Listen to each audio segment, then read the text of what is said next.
Bam, we're late. No, bam, we're live. Are we late? Oh, 7:01. Good job, Pablo. Pablo. He was on it. Good morning. Morning. I forgot to take. I guess I should take my notes. Oh shit. Are you doing all right over there? Who, me? Yeah. I'm everything's good. I'm just a little slow this morning. That Hey, Newport so Beach lifestyle. there's what do you think about this? So JR and Taylor want to do this show tonight, and it's awesome. It's the top 10 best moments from the 2022 CrossFit Games. Ooh, I was wheezing a little bit. Uh-oh. And for no reason. Don't anyone get crazy like I was hitting a vape pen or smoking. Just a wheeze.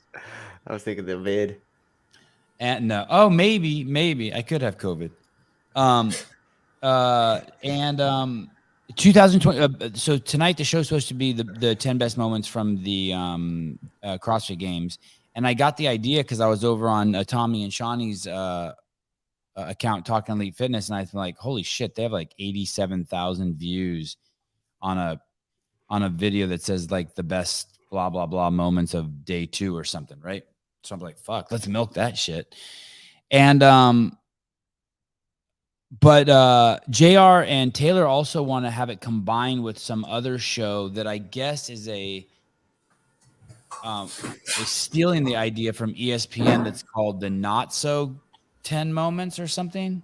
And they 10? want it to be, yeah, the Not Top 10. Yeah. I guess ESPN does that, and the Not Top 10. Every Friday. And they want it. It's every Friday. Yeah.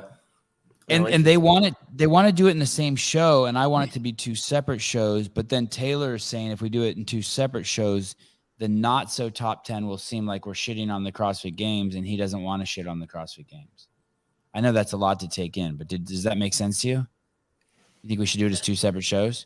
I vote two separate shows. I think if you do the top 10 first, and then we do that second one, you can't really be shitting on it because we've already done our favorite top 10 moments. Then we do our. Well, people are going to say we're shitting on it no matter what. Is also my thought. Well, then there you go. Do you have a thought on that, Caleb? You think it should be 1 show or 2 shows? I like the 2 separate shows, but that's just me. I mean, they do like ESPN does it like every other day of the week. It's top 10. And then on Friday, they just do like a funny, like the shitty things that happen in the sporting world. So I think people enjoy that. What is it? Like a guy hits a ball and it hits it, like a baseball player hits a bird and the bird dies? Is it shit like that? Yeah, stuff like that. Where you get like pegged in the head or something, like from you like can't see a fly ball or stuff like that. It's kind of funny stuff. So it'd be like the stuff where the girls were picking up the sandbag and it was like spitting them out the back. Right. Yes. Exactly. Yeah, that shit's cool. Or like how Pat fell off of a couple years ago when Pat fell off of the rope ladder, stuff like that. Yeah, when Pat fell off the rope ladder. I'd like to get Pat on the show. Has Pat done any post-game interviews? I don't think so. Not that I've seen yet. He's been doing his like event posts, but that's pretty much it. I should look at all those and see if he wants to come on the show. It's like his worst finish ever, right? 6th? Yeah, I think so. Yeah. Somebody said that they had confirmed news about what was going on with Haley, and I just was checking Instagram. There's no confirmed news. What's going on? Or breaking news. Excuse me, breaking news. No. All caps, hopefully. No breaking news. Look at 328. What do you think about this? Did you see the 3 pictures I sent to you guys of Matty Rogers this morning? I did. Yeah, I did. Yep. Speculating? Are you going to speculate on that? I think I should. I went back and forth. I was in the shower this morning being like, I think I can do it with just being nice. I need to pull up a chart and see like what cardiac arrest. Everything's so screwed up in the medical world right now. I mean, it's like all of a sudden the flu has been gone for 2 years, right? So it just makes you realize that nothing is being tracked correctly. All of a sudden COVID's here and now no one's had the flu or influenza in 2 years. So who knows how common this shit used to be, but it's on my radar now. This is a rider, a professional bike rider yesterday or 2 days ago who died in his sleep of cardiac arrest. His name is Rab Wardell. He's like 37 or 27. How old is the guy? 37. 37. He died in his sleep. Have you heard of this new thing that they've invented? It's called sudden adult death syndrome. It's a takeoff of sudden infant death syndrome. It's now a thing. Yeah, that's crazy. I don't understand it. Like, that shouldn't every death be considered like sudden adult death syndrome? Well, I mean, there should be a cause behind it, I hope. Yeah, that's what I'm saying. Like, another one hit. Everything is sudden. Like, unless the person's like terminally ill. Like, I think it's a way for them to categorize it without a condition. Well, you scroll up just a little bit. I just want to read this one paragraph, and then I'll leave this guy alone. Now, however, professional sportsmen and women dropping. Oops. Where were we? We scrolled. Oh, sorry, the other way down. Sorry, the other way. Keep going. Now, however, professional sportsmen and women dropping dead from heart attacks has become the new normal. Literally, hundreds have suffered cardiac arrest since the mass COVID vaccination program got underway. We do not know Rab Wardell's vaccine status, and the BBC doesn't elaborate, but he joins a growing list of professional and amateur sports men and women who have died from cardiac arrest. The fact that the BBC doesn't mention Wardell's vaccine status or the cause of his death suggests that they aren't interested in investigating any further. That's the part I don't understand. Why don't, when someone dies abruptly and kind of mysteriously like that? Nothing to see here. They should give us that data point. I think that there's enough data now to show that. There's a comment that came in on YouTube this morning that said we were talking about Chandler Smith. I still haven't seen the piece made under the Buttery Bros production, but it sounds like it's really good.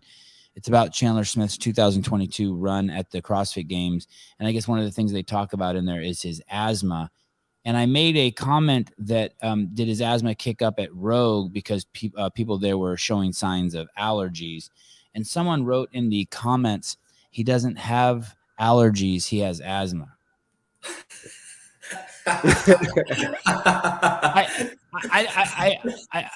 There's so many fucking dumb comments in YouTube, but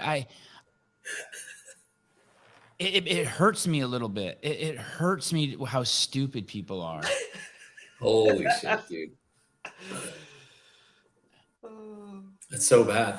I tried to play it off as, well, they're just really myopic, and they're actually really smart. It's the most focused person in the world. Please tell me you see. It's like they're not a smoker. It's not smoking that causes their asthma. They have asthma. It's like do you not see? There might be the connection you were drawing there. It's not the vaccine that caused their death. It was the sudden adult death syndrome. It was the bike riding. It was the bike riding. It was the bike. I don't know how much I have to. There's another one too. There was another one too that's fascinating in there. We were talking about. I was arguing. Hiller and this other guy were talking about that CrossFit. This other guy. In order to be professional, needs to stop behaving like a high school sport. And I said, hey, there's tons of professional sports that act like high school sports and do stupid shit out there. And one of the things I referenced was the motorcycle race, the Isle of Man TT. And I said something like 7 people die every year. Fans die every year. And the guy basically wrote, hey, you fucking idiot. 7 fans don't die every year. It's just 2 fans have only died there or something like that. So I go and look, and it's actually he was actually right, but 231 riders have died there, and that was my point. Not who died, but the fact that every year someone's dying in this sport. In the sport, yeah, yeah, and it's like, dude, like. Splitting hairs again. Yeah, like you're totally like. How about writing instead of calling me a jackass? How about being like, "Hey, dude, they're not actually fans that die; they're the drivers that die." But your point is still valid, right? If people are dying every year in a sport, that you're right. That's something's kind of fucked up. At least you're not dying in CrossFit every year. But just the shit people say in there. It's fascinating to me. It's those same people that look at a guy who's smoking and dying of cancer who tells you not to smoke, and they call the guy a hypocrite. No, actually, he's a man with experience who's telling you, like, hey, He's saving you. Yeah, you probably don't want to smoke. I like to comment. I thought you were going to touch on this one where somebody was like clearly newer to the show, and I forget what show it was, but they were like, maybe a little less political talk. Yeah. And I was like, you must be new here. It was the same thing when The Inconvenient Truth came out, the movie, the Al Gore movie, and everyone was attacking Al Gore, like everyone on the right. And it's like, dude, shut up. Why are you hating the messenger? I don't care that his dad was a racist in relationship to whether climate change is real or not. Help me out with the subject. Don't hate the messenger. I don't care. I don't care about the messenger so much unless it's relevant to the argument. It was just people who hated Al Gore and then when you conflate that, we just hurt our own argument. We just set ourselves back. Just be like, hey, like, I don't care, like, if he still flies around in a private jet. If climate change is real, and he's the messenger of it, let's hear it. Yeah. Thank you, Heidi. Thank you. For Heidi speaks from the 90s. Don't hate the player, hate the game. Yeah, exactly. I just summed up the point you're trying to make there. Thank you. Oh yes, Maddie Rogers. So here's the deal. Oh yeah. Do you want me to? Are we bringing up our Instagram, or are we just? Okay, but you could probably bring up those pictures. You could probably bring up those pictures. Morning, dude. Sevan, just got through the Hiller episode. You're getting me. Jeremy Williams confused with Jeremy Garcia. All good. I'm still shirtless in my. Oh, thank you. Thank God. Probably more shirtless than Hiller. Probably more shirtless than Hiller. Hey, I've been here in Newport, and my neighbor, and I've been here for about 10 days. And last time I was here for 2 weeks, there's a guy who lives 2 doors down. He was shirtless the entire time, and he's this big, beautiful man. And now I've been here another 10 days, and so I've known the guy now for a total of 24 days, and I've never seen him wear a shirt. It's pretty dope. I like how you added the days together too. I'm turning into like a beach bum. You got some good color going. Yeah, look at my hair too. Look. Oh damn! Oh jeez. You're like full like Newport. You know what we need to do? Get you like a Gucci shirt. Oh, those glasses are probably already expensive, and you'd be full LA. Like just. Yeah. I'm getting I'm eating a little less. I'm a little more strict on my diet because I'm shirtless more. It's because you were attacked when that person attacked you with violence in their words. Yes. Yeah. Yeah, if I had your body, I would totally fuck shirts, burn them all. Yes. Yeah, Jim never needs to wear a shirt. So the thing I saw with Maddie was she posted something in her story. I don't know her, by the way. I don't even know much about her. She has a shitload of followers. I want to say over 600,000 followers, and I think she's been to the Olympics. Correct. She has, okay. Yep. And did she go to Tokyo? Did she go to Tokyo Olympics? Yeah, she did. Did she go to any other Olympics? Has she competed out? Because you didn't need one. Okay, because you didn't need a vaccine to go to the Tokyo Olympics. Because we had David Taylor on, the Olympic wrestler, and he did not get vaccinated. Yeah, I know another weightlifter that went to that also wasn't vaccinated. So okay. So she made this post of her breaking out in hives, completely breaking out in hives. And I've seen a bunch of incidents of that, of people who are saying that they got that from the vaccine. So it says, pretty girl, young girl. And it says, I was really hoping I wouldn't have to share this because I thought it would go away. I am having a really hard time post-COVID. It apparently triggered an old autoimmune disorder. Do you guys see autoimmune disorder? It's AID, AIDS. Do you guys know about AIDS, what it does, how people die of AIDS and HIV, what the deal is? If you don't, look that up. But you should know some stuff about that. And I'm balls deep in dealing with it. I wake up every single morning like this. So it sounds like she's blaming COVID. I am not contagious. I am not ill. I do not have monkeypox. It's just hives from an immune system attacking my own body. Now, I have not. It's interesting because I don't see people blaming COVID for this, but it sounds like maybe she is. That'd be the first time I've actually seen people blame COVID for this. So I asked for your kindness and understanding as I'm extremely uncomfortable and embarrassed. Well, you shouldn't be embarrassed. You're still a pretty girl, just some hives. It fades throughout the day with meds. That I wonder what the fuck that is. But mornings and nights will look about like this. It's mildly painful, yes, but it mostly looks terrible. So please be kind. Yeah. I mean, it doesn't look terrible, but I wouldn't want it, and I feel for you. I'm sorry that happened.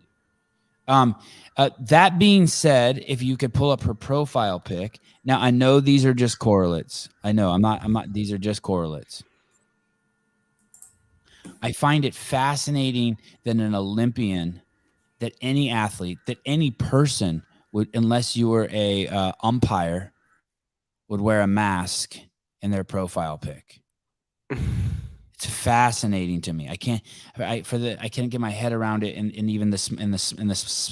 any way, unless your job required it and it was something you were trying to share. Like, I would understand what you would be trying to share with the world by having a picture of you with the maybe if you were your business was selling Halloween masks, you would wear a mask.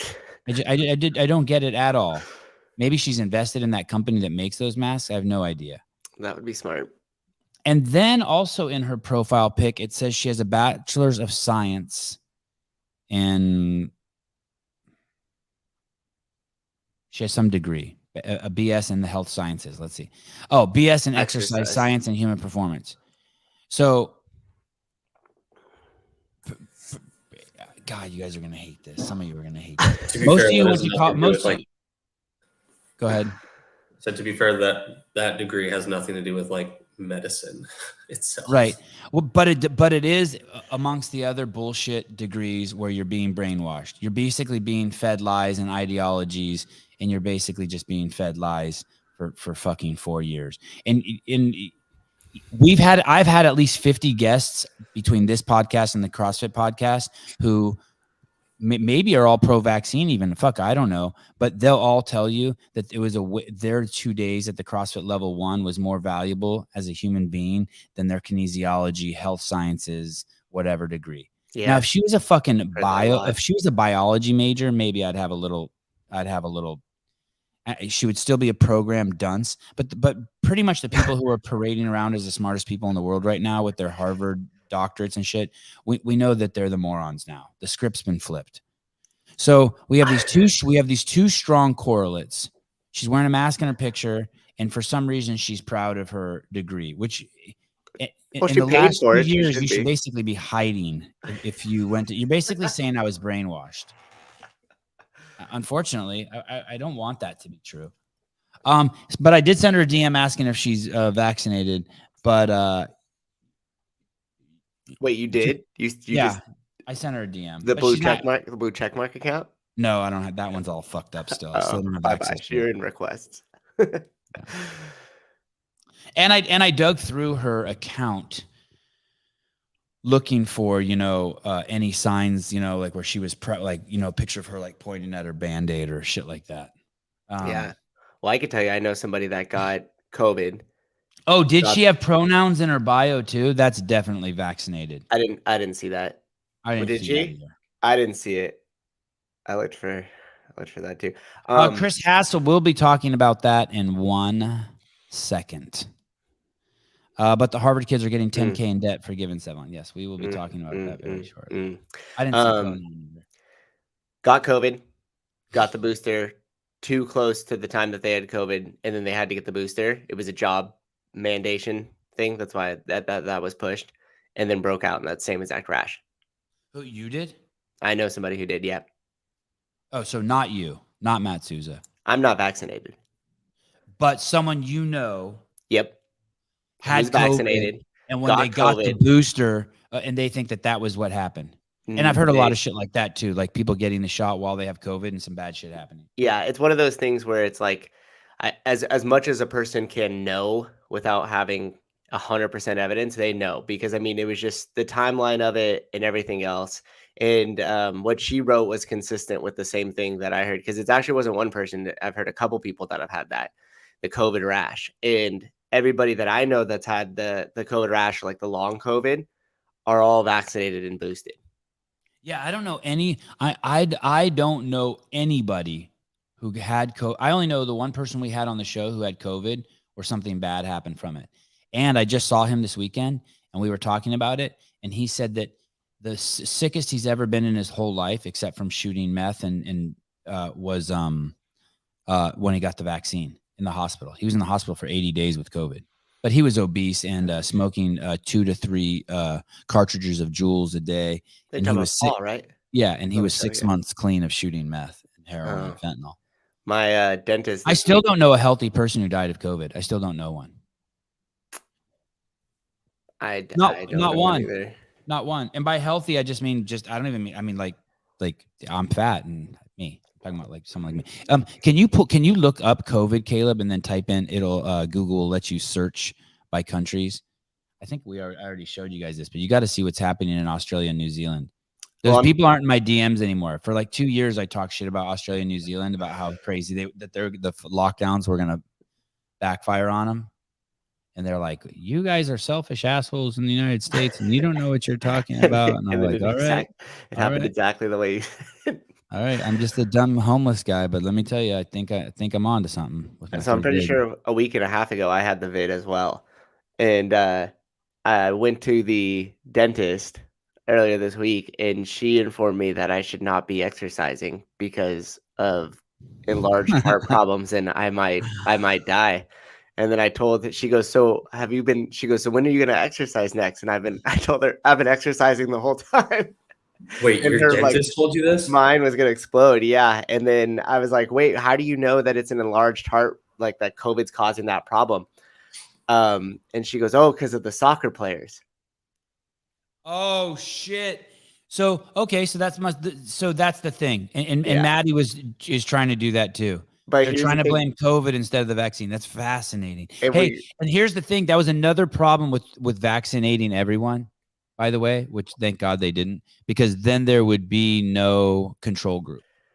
They wanted to get rid of the control group so there could be no real studies. So to her point, when she said that, I had asked, like, do you think there's any other correlates? Do you think the vaccine has messed with people? And she basically was like, well, we won't know because everybody's vaccinated. And I may or may not have. No, they may not be too clear on my vaccination status inside there. Amazing. It's amazing. Stephen Flores just posted something about 83% of the United States is obese. It is. I saw something the other day that they're suggesting that the new generation of kids is 30% less cardiovascular capacity or whatever the fuck their metric was than kids 50 years ago. And it's like, dude, 30% less. Dude, it's got to be 1,000% less. It's going to be so weird what happens with the younger, because I had a bunch of gym members that had young kids right during the pandemic, and how afraid they were because they could already tell, and some of these were their first children, they could already tell that their kids were acting weirder, having been like stuffed in the house and then being around everybody with masks, and in some cases being forced to have masks on and not being around large groups. And my gym was still doing community stuff and things like that. So a lot of the parents would bring their kids to put them in an environment with a lot of other adults because it didn't exist at that time. And they were super freaked out because they were like, yeah, they used to be okay with it. Now it's bringing them, and they're having like so many issues with being around a bunch of people. Whoa. Anyhow, I just think that'll be another thing that will come down the pipeline in another 5 to 6 years when we see all those kids that were in a prime developmental time not be around other people in social situations and indoctrinated with all this fear and everything else. Rodrigo, I've slid into Matty Rogers' DMs a couple times, failed every single time. Good luck, sir. Well, the dick pics are different, Rodrigo. You gotta kick them in hot like that, buddy. You got careful. She may not even be 18. Careful. Hello. She's 18. Sevan, what's up, dude? Hi. Hey, quick question for you. To get Matt's input on this too. So yesterday kind of goes along with like what you're saying about kids now and the way they're like super sheltered from COVID too, just amplifying how soft they already were. If you're going into like, I was walking into a grocery store the other day with my wife and daughter, and I saw 2 carts like blocking the handicap spots where people clearly just didn't push them back. Mm-hmm. And my response to my daughter was, I guarantee you that person doesn't have a sub 10-minute Fran time. Mm. And my wife laughed. She was like, you can't say that because people scale. Oh, that's what my mom would. That's what my wife would say to me too. Damn you! And I said, that's my wife would say that to me too. And I was like, yeah, but I feel like 10's like kind of ridiculous. And I think people need more tough love of calling people out for being fat and lazy. And I just feel like it's progressively getting worse. And then I started thinking, like, what 10 years? Like, what's the chances, like percentage wise, that like less than 5% of the world has like a suboptimal like 10-minute Fran? I don't think 5% of the world has a 10-minute Fran right now. I do think though within a month you could give 5% of the world a 10-minute Fran. I think it's bad, dude. I don't think 5% of the world knows what Fran is. And maybe I shouldn't even talk about the world. Maybe I should just talk about the United States. I don't think most of the United States still. I would guess that 51%, and I think I'm being really generous here, can't even squat below parallel. Yeah, I'm with you. Yeah, I'm with you. And I had posted something like that on my story, like, hey, I assume you have a more than a 10-minute Fran and you're a horrible person if you do something like this. And my wife was like, oh, that's mean, that's shaming, blah, blah. I'm like, you know what? The fucking world needs more of that, man. Oh, God, your wife and my wife need to get together. I get slapped around so much. I'm like, hey, you're being mean to me. Yeah. Like, what? Stop being mean to me. Yeah, I would be a horrible person if it wasn't for her. Yeah. And it's just like, I heard Matt say before, like, when members are bitching about things getting tough, you say, go drag a fucking sled for a mile. Like, that's kind of just been like the way that I deal with stuff, man. And it's like, I've been trying to translate that into my kids. Like, we're walking off the beach and my daughter wants to put down her beach chair. And I'm like, no, pick that motherfucker up. And you're walking it back to 50 yards. Yeah. And wife's like, it's not a big deal. I'm like, no, it is a big deal. Because the problem is we have a bunch of soft kids and because parents are saying it's okay. You know what I've been doing here? The grocery store is about a mile away. And every day I walk there and I buy a case of Topo Chicos. And then I walk back. I don't even want them. I like them. I just don't need 12 new ones every day. And I walk back carrying them in the frontal plane. Like I don't let it hang. And I walk on the sand instead of the sidewalk. And I fucking walk backwards 80% of the way. Oh, yeah. And it's because we're CrossFitters. Why am I walking backwards? Because I never do. Why am I walking in the sand? Because it's hard as fuck. Why am I carrying it in the frontal plane? Because it's doable. And I get back and I'm sweaty as shit and I drink a Topo Chico. Yeah, we should we should be doing something completely uncomfortable. And hey, not even for your physical, but for your brain. 100%. So I'm walking backwards. And I'm like, man, people must think I'm weird because I'm walking backwards. Great, new thought. Good job. What other new thoughts am I gonna have now? You know, people said the same thing to me about doing Murph every day for a year. They're like, oh, you're a fucking an idiot, blah, blah, blah. I'm like, dude, maybe you should. Jim? This is Jim? Yeah. Yeah. Oh, shit. I wouldn't have told you that story if I knew it was you. Now I feel like a bitch. No, but it's all relative, dude. Like, that's what I'm saying. Like, find out what's harder for you, like the hardest thing for you that day and just fucking do it. Yep. Because afterwards, when you're drinking that drink you're talking about, like, you can't tell me you don't feel 100% better about yourself. And it translates into every single part of life after that. Do hard shit. Mm-hmm. Jim, there's a video I want to share with you. Let me see if I can find. I sent it to my wife yesterday. I think everyone should watch this video. And I thought of you. I don't know why I didn't send it to you. Caleb, I'm going to send this to our thread. Maybe I sent it to our thread yesterday. This guy... his name is Joe Dispenza, and he's basically taking a lot of like old school, like Buddhist, biblical, Christian, self-help, all these these kind of categories of thoughts, and he's putting a new set of words to it from a neuroscience background. Mm. But it's fascinating, and someone like you who lives in the pain cave should hear this guy's shit. It's fucking fascinating. But basically, it's the same thing that I think Gandhi said it. If you keep be the change you want to see in the world, and then maybe the Buddha said it. If you keep thinking the same shit, your life will keep going the same way. Yeah, I just texted it to you, Jim. Yeah, and so this is it's a short piece. I just highly recommend everyone listen to this. We basically have to. We're underutilizing our imagination, and go and you don't even necessarily need. You don't need to always go to physically uncomfortable places. You need to picture a different world for yourself. Yeah. You need to, we need to indulge in our imagination and in our thoughts. We need to change. We need to. I'll give you the example. I used this before. My kid kept about a few months ago. My son Ari, his face was just dirty all the time. He had started like rubbing his nose all the time, and there was always dirt on his face. And I would always walk up to him and be like, "Dude, you got dirt on your face." And then I would aggressively take a wipe and wipe his face clean. And after a month, I realized, holy shit, I'm turning myself into an asshole.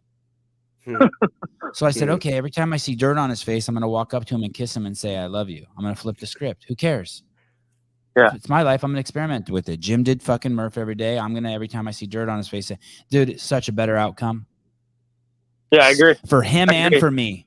I'm no longer an asshole, and I love him. And he's happy because his dad came over and told him he loves him. We can just change our story. You must have had some great thoughts while you were do you have some great dark ones? Some dark ones. Yeah, it's definitely. I mean, I would say, I'd like to sit here and be like, it was self-motivating, and I was like, come on, Jim, you got this. Nah, dude. Like a lot of time, I was like, think about that fucking coach that said you were never shit. Think about that girl that didn't want to date you in middle school. Like, fuck them. Every time you want to quit, like I run off of that shit, man. I don't work off positive vibes when I'm in a dark spot. That's awesome. Jim, do you know this book? I'm going to probably finish it today. It's called Warrior's Creed by Roger Sparks. I do not. It'll be, I think it'll be an interesting guest for you. Yeah. I'll check it out. Okay. Yeah. Roger Sparks, Warrior's Creed. It's a cool book. He reads it. Go ahead, Caleb.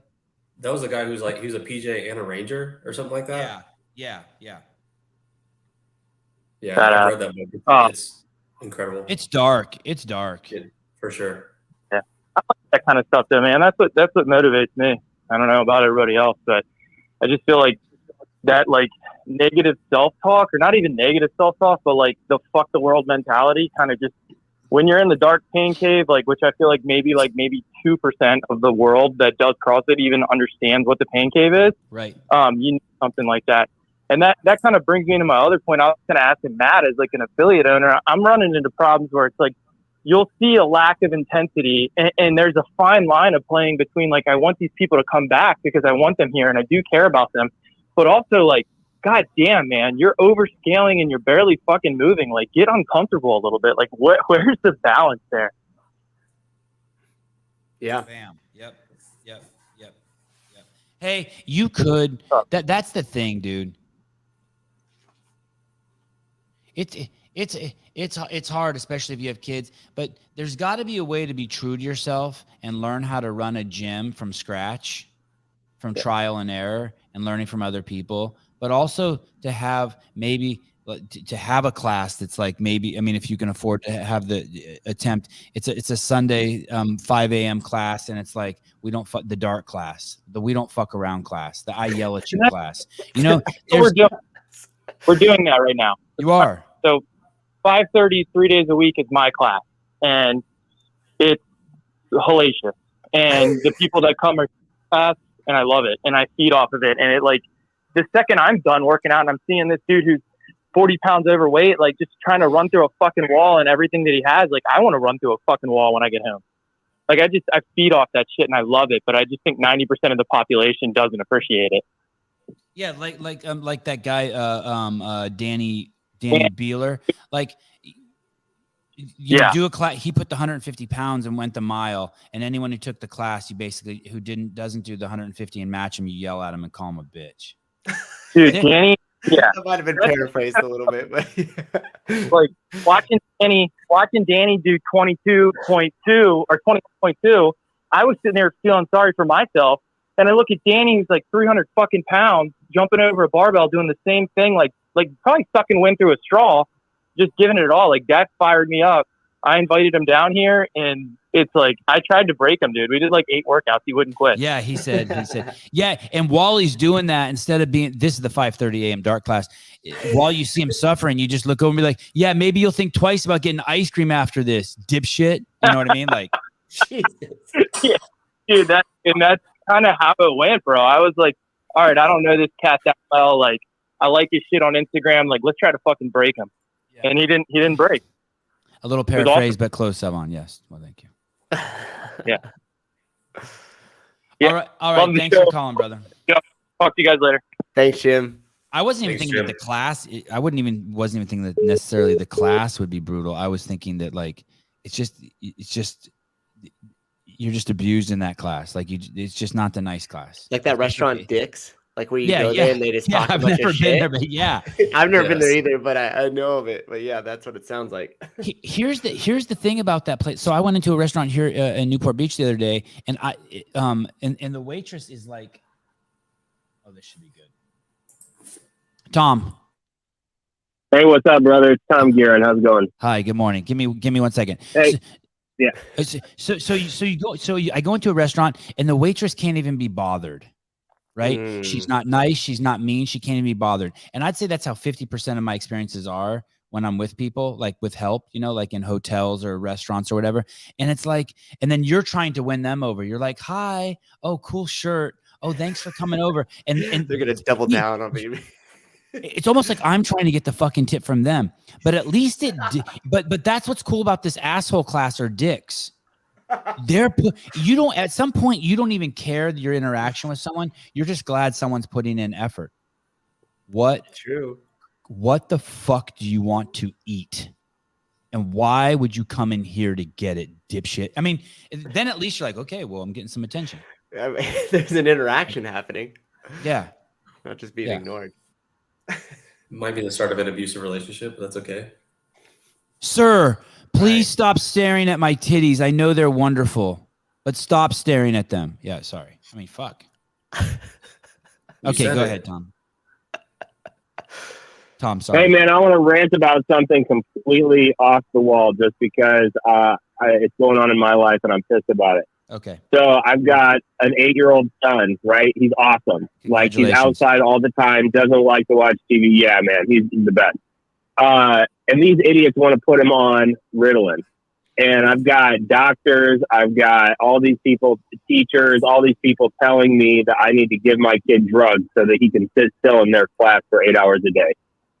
And I'm like, shit, I can't even sit still for 8 hours a day. Like, I don't blame them. So you've got these people in my family, very smart people, doctors, what have you, who they've been, 40 years ago, they graduated from college. Ritalin, the first 5 letters of Ritalin are methyl. Yeah. Sorry. 100%. Sorry, I'm scared. Well, Sevan, you don't know, you're not a doctor. I know. I'm irrational fear. Sorry, guys. This is America, damn it. Drug them up. You know what? It's crazy is it's not even just that they want to give them the drug. It's that you feel qualified as a general practitioner, the same guy who like resets bones and sends people, you know what I mean, gives them diabetes medication. Who the fuck are you to know about brain chemistry? Like, I feel like these people have no fucking idea what the fuck. Like, they have no idea. They don't know. Did you see that article a few weeks ago where it was like, chemical imbalances aren't even real. Like term was just a made-up term. I got a slide on that. I doubt we'll make it there today, but I totally got a slide on that.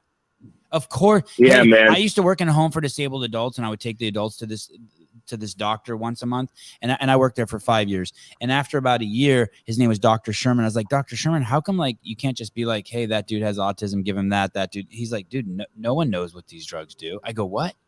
He goes, no, it's just all one fucking giant experiment we're partaking in. And it was a fucking crazy rude awakening to me. I was embarrassed that he had to explain that to me. But I don't think most doctors even know that. I think that like they think like they know what they're doing.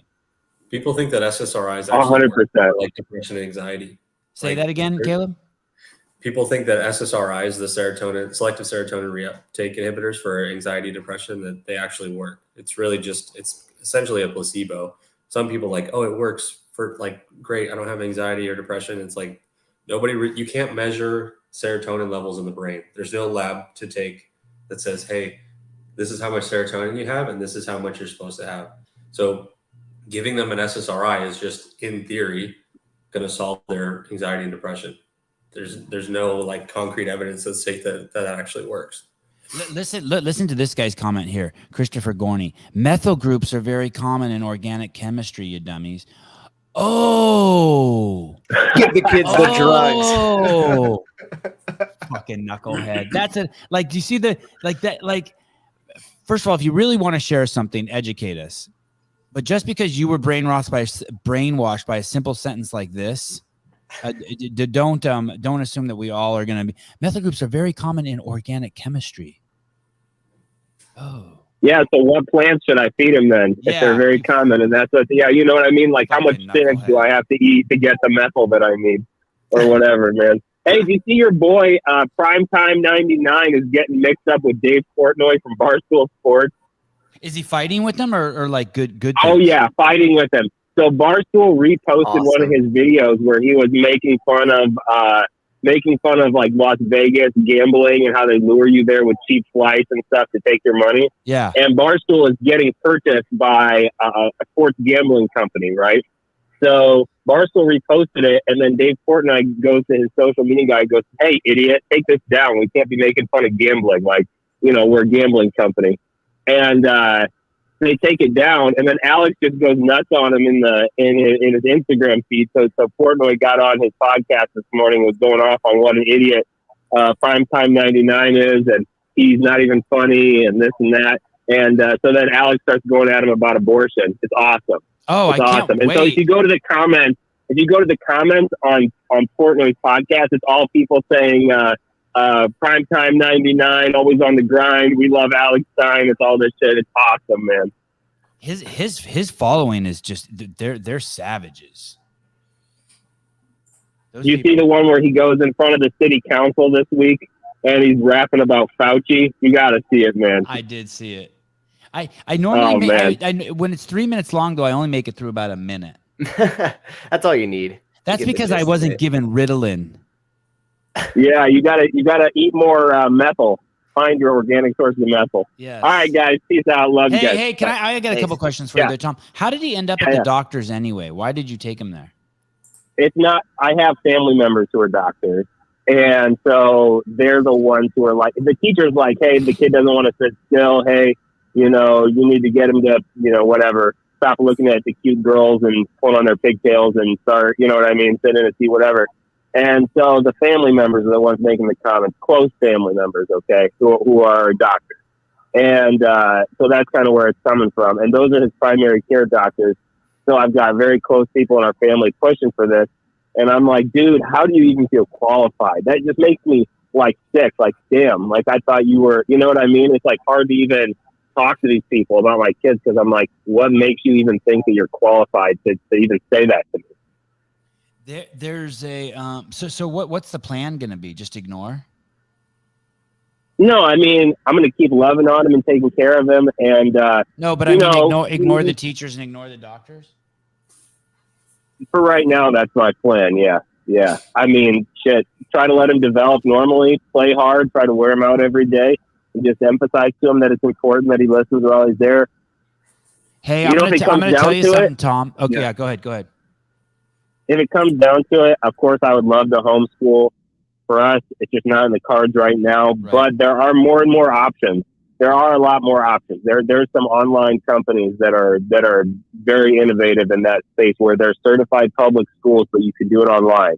And if it comes down to it, I would rather do that than give him methylphenidate or whatever drug to make him sit still for 8 hours. But it's organic, and there's a whole methyl family. Yeah. It'll be fine. There's a whole methyl family. It's organic. Oh, exercise is organic. I just want you to know, and maybe it's after talking to Gary Roberts, I want to be clear about this. I have 3 boys, and every day they fucking drive me fucking batshit crazy. Like there are times in the day where I can't pull them off of each other. I'm just like, I just want to sit down and take a shit. I just need 2 minutes to my fucking self. And all I hear is just punching noises, right? And flying kicks and pillows flying. And I go out there and I try to put them in different rooms and take a few deep breaths. And man, it's just fucking kids, dude. It's 3 boys. And the second I go outside with them, it's over. None of that shit happens outside. None of that shit happens outside. But we get on a ferry to fucking go to Catalina, and it's fucking, all of a sudden my whole life has turned into a karate movie. And it's just boys, dude. It's just fucking, and everyone thinks my boys are like fucking perfect when they're around them. Andrew Hiller and Hunter were like, holy fuck, these are the greatest kids ever. It's not like that. Like I struggle every single fucking day with having a few moments of sanity because they are so fucking wild. And the more tired they get, this shit, there's like a witching hour, like between 7 and 8 at night, where it's just fucking, they're bouncing off the walls right before they collapse. Yeah, T. Scott Major says your boys sound really normal. It's just so normal. So it's just so normal. Your son's gonna thank you so much for not getting him drugged up. I've never heard. Here's another thing, and maybe I'm not saying they're not out there, but I've never heard one kid, adult, be like, "Oh my God, I'm so glad my parents put me on Ritalin for 12 years." No, I don't. No one says that. Well, check it out. I was on it. I was the first age group in the early 90s when they started testing all this stuff. Man, I've been on every one of those drugs. It fucks you up. It's like, yeah, I'll just come home from school at 3:30 and lay in my bed and look at the ceiling for 6 hours like a zombie. Like I didn't want to go outside. Like it's horrible. So that's why, thank God that I had that experience, because now I know better. I'm never going to do that to him. But I'm telling you, it's going to be a battle. It's going to be a battle. This public school system is like. What's your wife say about it? I'm trying to hint at that without saying that out loud, Sevan. Oh, okay. Okay. You got it. Hey, you may have to drop to one knee and cry, dude, and be like, please don't do this to my son. Please. You gotta have to find a book, dude. You're gonna have to find like a book she can read that shows that. That was the thing with vaccines for me. There's a book called Dissolving Illusions. I thought my wife was batshit crazy. I was like, oh fuck, I married one of these. And then she started giving me the information in small doses, and I was like, oh fuck. Well, the thing with by my the way, wife did you know that the leading cause of? I'll give you an example. Last year there were 3,000 polio cases, and listen, these numbers aren't exact, people. So if you're fucking Gustavo in the YouTube comments, go fuck yourself. Last year there were 3,000 kids who had polio, on planet Earth. 261 of them got it. It's called. I think they actually call it the wild polio. The other fucking 2,400 kids who got it from the fucking oral vaccine. Wow. Yeah. Look at Caleb's looking it up right now. And that's not something you can like get over, right? That's like a lifelong thing you live with. What's fascinating about it is and if you look at the people who got it from the oral vaccine end up having serious problems from it, and the vast majority who got it from the wild don't. They're able to fight it off. But once you start doing a little research about polio, you realize that polio started going away before the vaccine came out. And it was a sanitary issue. There's a sanitary issue. Say all those fucking things. Same thing with the measles. No one who gets the measles ever gets the measles again. Well, Sam, I'll tell you this. This is probably not my place to say it, but Greg actually got the polio vaccine before he was diagnosed with polio. Greg got the polio vaccine, and then a year later he was diagnosed with polio. Isn't that fascinating? And I've talked to him about that. Like, oh shit. And he's like, yeah. And Greg was. I shouldn't go into detail about it, but him and I see a little bit differently on this, but we're getting closer and closer. I think maybe we even see everything exactly the same now. But Hey, was but he in all over at fairness, your Greg house this Glassman week? gave me the skills to see clearly. Say that again. Was he over at your house this week? No. You know who that was? That was just someone being an asshole making fun of. That's I met that guy through Greg. That's Greg's childhood friend, Jim Jordan. He's a professional photographer, and he was here hanging. He lives in L.A. somewhere. So when I told him whenever I'm here, he comes and visits. And Hunter was here, and Hiller was here. We were just partying. And by partying, I mean partying like CrossFitters, going to the beach and throwing a frisbee. It's going to a pool and racing, doing handstands and flips and partying like CrossFitters party. I mean, it doesn't get any better than that, man. Throwing your kids out in the ocean for 8 hours straight. Totally. All right, man. Peace and love. Okay, bye. Thank you. Peace Thanks, and love. Children under 4 recommended to have roughly 50 to 60 vaccinations. It is beyond crazy. Oh my gosh. I don't. That's not true, but Yeah, 50 to 60. that's not true. That's a shitload. But Yeah, I understand the sentiment there. I understand like he's saying that there's a lot, but saying 50 to 60 is just an inordinate amount.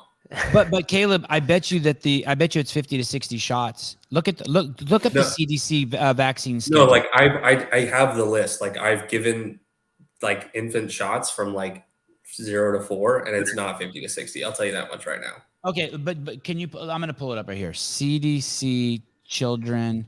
I guess vaccine. if you're going off of like just the like what the CDC recommends, then sure, maybe it's 50 to 60. But like the amount that I've given I guess to if a you child do all the from doses. 0, 1, 2, 3, 4, 5, 6, 7, 8, 9. that's an absurd amount. I'm on the CDC website, and I'm just gonna tell you how many it is from birth to 15 months. This isn't number. It's 1, 2, 3. Okay, so sorry. I'm gonna read them to you. It's hepatitis, rotavirus, diphtheria, tetanus, acellular pertussis, something influenza type B, pneumococcal conjugate, inactivated poliovirus, influenza. Okay. Influenza LA V4, measles, mumps, and rubella, varicella, hepatitis A, tetanus, diphtheria, acellular pertussis, human papillomavirus, meningococcal A, meningococcal B, pneumococcal polysaccharide, and dengue. Can we just do a show of you reading off like names of vaccines? Can we just do like a whole show of you just trying to depict and read those out? So that's and they give that to you in 2, 3, 4, 5, 6, 7, 8, 9, 10, 11, 12, 13, 14, 15, 16, 17, 18, 19, 20, 21, 22, 23, 24, It's like 32, 25. I think it was. Okay, yeah, I counted 25. Maybe it is 32. It's kind of hard to count. That's 25 shots by the time you're fucking 15 months old, dude. If you're going by how many times yeah, sure. Go. Beat me up. I'm open to being wrong. Beat me. Say it again. A lot of those are combined. I'm not saying like you're. Yes, I agree. So a lot of those vaccines are already like there's like 4 or 5 of them together. But like I understand you're getting vaccinated for those things. You're just not receiving 50 shots. It's like trying to be. It's still a lot. That's 25 shots. If you follow this schedule from birth to 15 months, those because they actually show them combined in here. And that's obvious. That's like recommended, right? What you should receive, but you can like, at least for us, you can kind of a la carte them in a way. And then in your defense, it's about another 25 from 18 months to 18 years. So it's actually it looks like it's about 50 shots by the time you're 18 years old. But the first 25 come fast, man. Yeah. Well, and the argument essentially is like, this is just medicine in general. It's like, oh, the immune system of the child is not fully developed. So you need to give them inoculation against it early so that they develop it between 0 and 4 years old or whatever. But still, it's like, I mean, there's issues that can arise between 0 and 4 years old by the time your actual immune system is up to speed, essentially. So right. Listen to this. Listen to this. And this is shit you hear all the time. I specifically wanted to wait one shot. I specifically wanted to wait one shot, told the doc, told the nurse. Fuckers gave it to my son anyway in a cocktail. And that is what Caleb's talking about. So when there's like 3 things in fucking one shot and you're like, hey, I just want that one. They're like, they don't make just that one. Like tetanus. I don't know if they make tetanus just by itself. Well, they do. Well, but some places don't carry it. Yeah, like if you're gonna say, "Oh, I don't want the varicella vaccine," it's like, no, you have like it's measles, mumps, rubella, and varicella. You're getting all 4 of those in one shot. So I can understand like that is frustrating. Oh, they gave it to my kid or whatever, but like then you're saying, okay, you have to. It's tough because normal, like if you don't work in medicine, you don't understand like how things are presented, like how like the supplies that are being bought essentially, and you don't know like, oh, I just don't want the measles vaccine. You're like, well, we just can't just not give them the measles vaccine. You have to. It's like an all or none essentially. Right. But so I totally understand it is frustrating. I don't know anything about Hep B vaccine. I couldn't tell you what that is or what. I don't give it, so I have no idea. Sorry, dude. I will tell you this. My kids were born just on the living room floor, all 3 of them. Ironically, they were all born illegally because in the state of California, there were circumstances that made it so that my firstborn and my twins should not have been allowed to be born at home, which is fucking crazy. They were not dangerous circumstances at all. They were all born at home. They basically never went to the hospital. They never got any shots. They breastfed. They hardly ever wear shoes. They are filthy mongrels. And compared to just anecdotal, compared to all the kids I know around, my kids never have ear infections, sicknesses, colds, like they just none of that shit. They just power right through it. And just even yesterday, there was a lady they hung out with all day. She was a first grade teacher for fucking, I don't know, 20, 30 years. And she's like, holy shit. And my wife and I are like, what? She's like, those are 3 fucking amazing fucking kids. And they don't go to school. They're just like, please, thank you. And they're just engaged with the fucking world from, as the Liver King would say, from their bare feet. I mean, grounded. And a lot of, and you know, Sousa's been around him and obviously he has to say nice shit as my friend, but there's, but I wouldn't do it all the time if I didn't mean it. I would do it one time for political reasons and you never hear me talk about him again. It's really, I just stay connected to them and I just enforce the rules. And they, you know, and I'm not saying that no kid ever got. I'm not saying that there's not a value to medicine. There's a tremendous value to medicine. I'm not saying that yeah, that's it. No, it has its place. I agree. Medicine has its place, and I think we went from like being witch doctors to like, oh, now like we know things about diseases and stuff, and now it seems like it's almost edging back towards like, yeah, but we're still fucking idiots. Theory. That's the problem that nobody understands is all the people 50 years ago in all their knowledge, they were the smartest of their time and everybody before them were dumb. And now we're here and we're the smartest of our time and everything else is dumb. And which is going to piggyback off 2 comments I want to address. This first one here by Daniel, who said, how many kids would get it without the vaccine? 'Tis the problem, Daniel. There is no. Wait. How many kids would get what? Just in general, I think they were talking about the polio discussion, but just in general, right? And here's the problem, Daniel, without having true science being performed with control groups and actual studies that don't have bias because their dollars aren't entangled in them, we will never know. Caleb made this point earlier about serotonin. Well, we do know about measles. We do know. So sorry, real quick. If you just go up and look on any site, you can go to the CDC website and look at measles outbreaks the 10 years prior to the vaccine. You will be like, wait, what? They gave all the kids in the United States a measles shot because of this?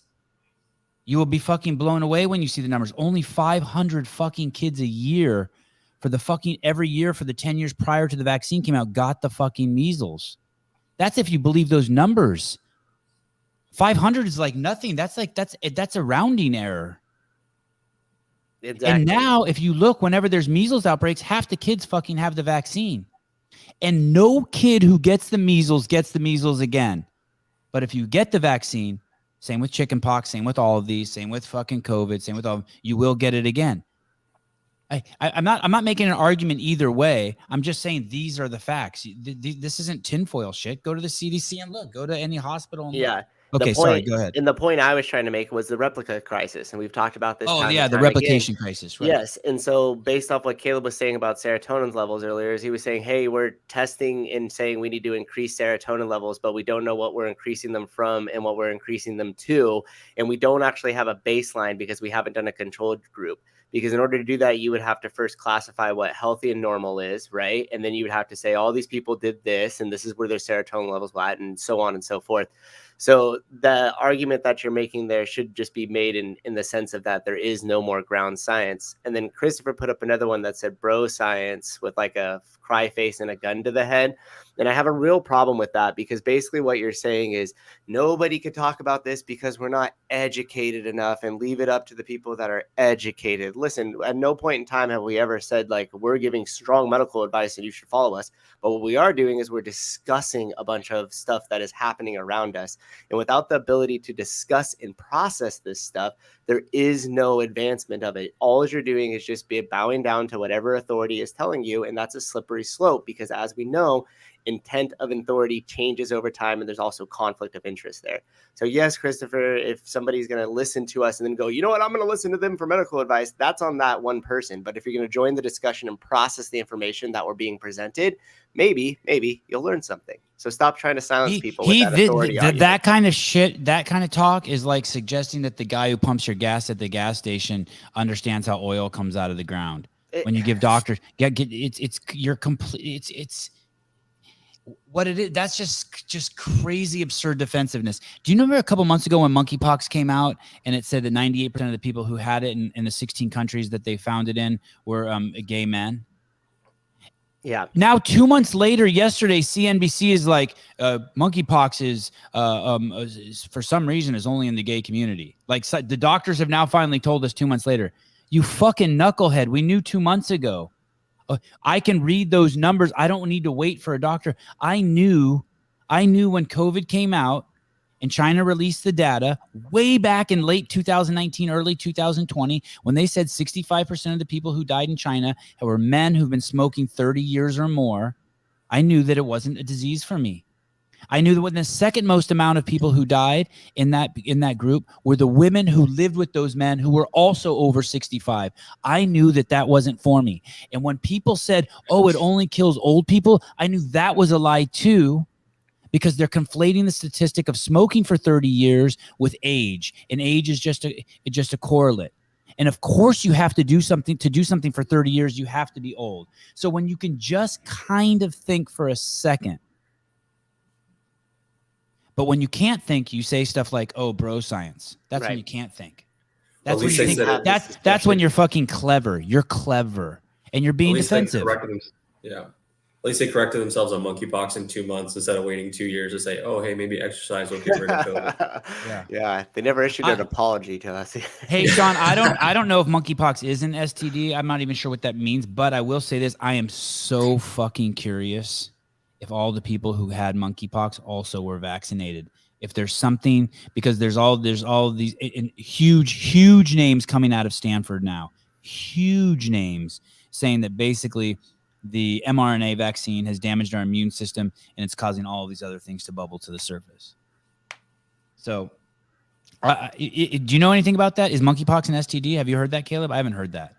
I don't think it can technically be classified as an STD, but I honestly haven't looked too much into it.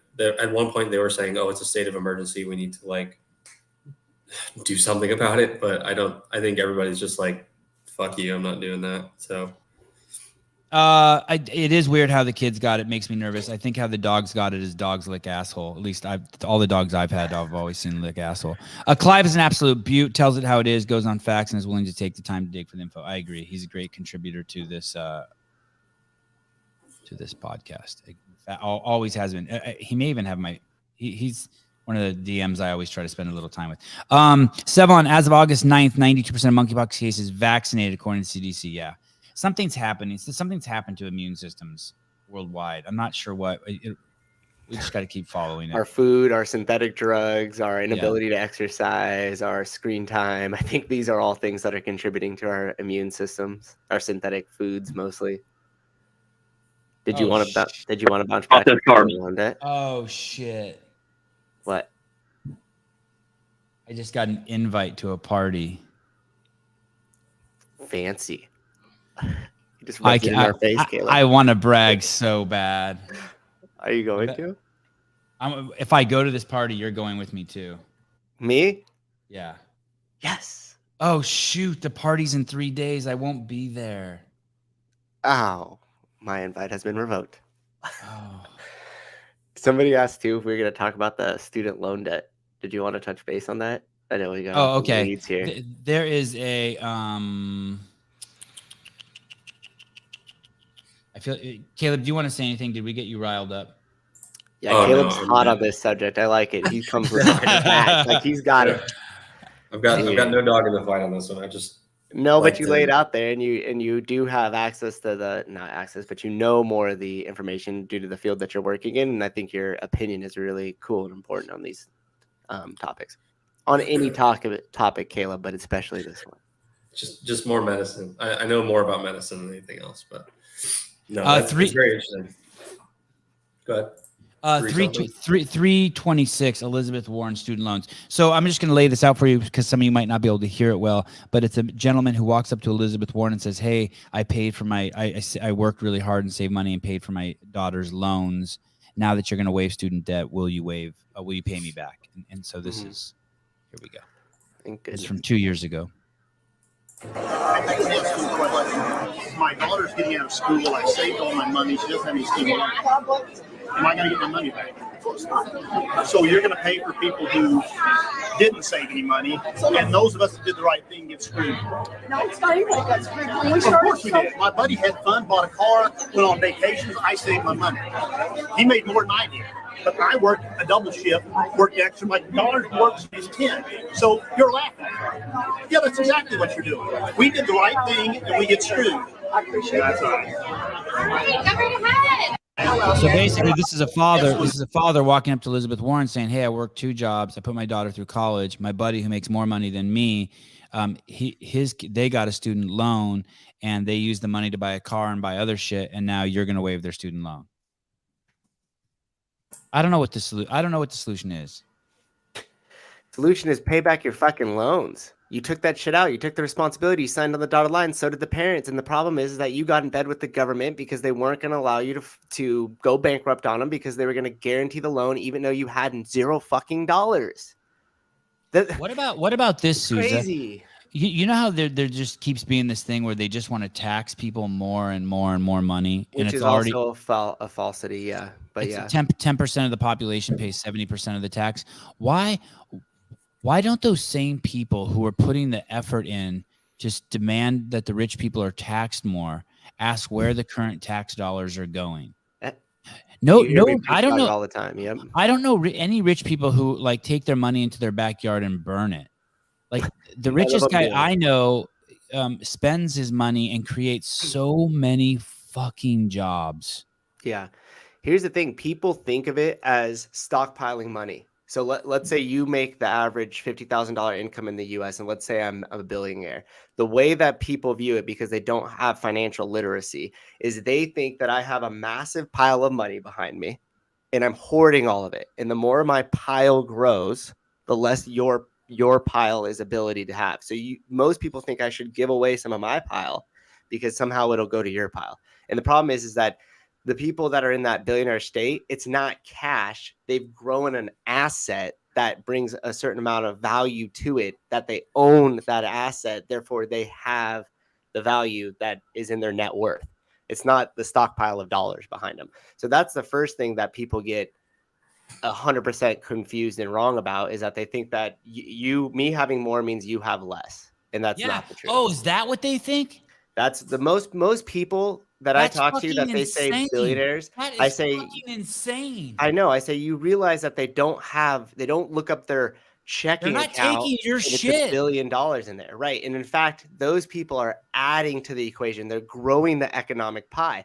So as their valuation of their company that they own grows, that in turn comes into jobs and everything else. Now, there is issues with parts of capitalism, just like there's with everything else. But the overall picture is that when Jeff Bezos becomes a billionaire, think of the amount of jobs and the amount of value that he's created in the marketplace, that he owns a piece of that. Therefore, that's why he has I had a buddy just buy a $2 million boat that's going to be built by hand. And it's going to take like 30 guys, 11 months to build it. Just employed them for 11 months. Yeah. Created more value in their business because now they took on that job. So they're and now those dudes have that, and now those dudes have that money. Yep. And now they're gonna spend it elsewhere. So my thought is like, if you're concerned about taxes, just tell your politicians to spend it. Like if you want, tell your politicians to fire half of their staff and then lower the cost of schooling. Yeah, I mean. It's that confusion that people think that the money comes out of thin air. I've heard people say all the time, well, it's government money. It's government money. Guys, pay attention real closely. The government has no money. They have $0. They have your money that they are taking and they're borrowing from our future, and they're borrowing from our kids' future. And there's no government either. It's fucking people. That's another thing. It's fucking the people who work in the government, all the admins types, the politicians. They're basically the same as the people on welfare. It's a popularity contest they run, and we're like, okay, we're going to give you money. We trust you with our money, but they're just people. Well, with your taxpayer dollars, we can give away free condoms, by the way. So I appreciate that. Yeah. As long as it keeps you guys safe from monkeypox, we're good. What did the Hunter? Navy? That's the Navy. Hold on. Hey. That's the Navy. What did Hunter do yesterday? Did you guys see Hunter hit the deck at La Pat Valley on the obstacle course? Maybe it's on his Instagram. Mm-mm. Big universities are giant money laundering schemes. They're guaranteed their money up front from the government. Yeah, it's funny you say that, Sean. I was just imagining, like, if you walk onto any campus in California, you're like, who pays for this? This is insane. This is insane. Oh, wow. Oh, look at what a stud. He just rolls out. Oh, that hurt him. That hurt him. Yeah. Yeah, it shook him a little bit. Oh, yeah. That was a shoulder. Look at the impact. Oh, look. Yeah. He got a little limp. That's a shoulder head knock. He got a little limp. Let's, you know what? I'm going to fucking flex my muscle here. Let's see if we can get him on and ask him what the fuck happened. To see if he'll jump on. Hey, also too, this student loan debt thing, as the midterms get closer and closer, it's going to ramp up more and more and more, and the promises are going to become more and more, and it's going to seem closer like your student loan debt is going to get canceled, and then the midterms will be over, and then nothing will change. Just so we're all on the same page. Oh, you mean they'll never I don't think they'll do anything. I think they're going to try to like hang the carrot out in front and say, hey, like, what was the news thing? President Biden is expected to announce that he will cancel $10,000 of student loan debts for people earning $125,000 or less. What the fuck? How about you apply them some personal finance courses? That'd be a better help. Oh, there's someone who's been on the line the whole time. Sorry, I just hung up. What? Yeah. I was wondering if you were scuba diving or something. I couldn't figure out what that noise was. Caller, hi. Okay. Oh, here's back to the caller. So, hey, caller, hi. Sorry, how long were you on hold? About 22 minutes. No big deal. I was enjoying the conversation. Fuck, dude. Thank You're you a for fucking hanging in there. warrior. And then you know what I did? I just hung up on you, but you called back. You're a fucking I figured. stud. No problem. You're a good dude. Definitely earned your spot. I hope I get some bad karma today. I hope like a fucking whale bites me when I'm out in the ocean or something for that. Fucking. Oh my god. Sorry. That sperm whale. There's responsibility that comes with answering this phone. Caller, go ahead. The floor is yours. Say something smart. First of all, just wanted to say thanks. Loving the show. Great games coverage. Thanks to all you guys for everything that you do for the sport. I I was going to say something. I was going to jump in for a sec about the government money conversation and just say that the only money that the government does have, the Federal Reserve gives to other banks to create stimulus, but they're basically giving that government money that people think they all have to pretty much the 1%. That's my 2 cents on that. If you get Hunter on, Sevan, can you see my phone number? I can see your name. I can see your wife's name. Okay, all right. I can see your wife's name. I was hoping you could give Hunter my cell number because I wanted to talk to him about some research that I'm doing on high rocks racing. I do some high rocks racing myself. I got one coming up in November in Dallas. Mm-hmm. And I wanted to get his feedback on some race research that I've been doing. But if he doesn't have, or if you can't see my number, then I'll just see if I can use my wife's Instagram to contact him. I figured he'd be the best person to go to. I'm sure I could see your number. Let me. His wife's Instagram. Hold on, let's see. Just go to the last person who called and hit the info. You can probably grab the number there. Yeah. Then you can just share that contact with Hunter. Let me see recent. Okay, I do see it. I do see it. So this is why he held in for 22 minutes. It ends in a 9-7. Yeah, correct. Okay. So what do I say, Hunter? Can you please text this? Hunter, this guy wants to talk to you about high rocks. Exactly. That'd be great. Just have him shoot me a text or something. And you're not going to do anything weird? No, not at all. Incoming dick Everything's pic. cool. You won't be high Gonna maintenance? talk about math. You won't be high maintenance? Not at all. Okay, cool. No, I think this could be. You'll I add think it could be value to helpful. his life? Well, that's what I want to do. I want to see how I can add value to his life and to the sport of high rock. Okay. I'm warning you, he's cantankerous. He's wild.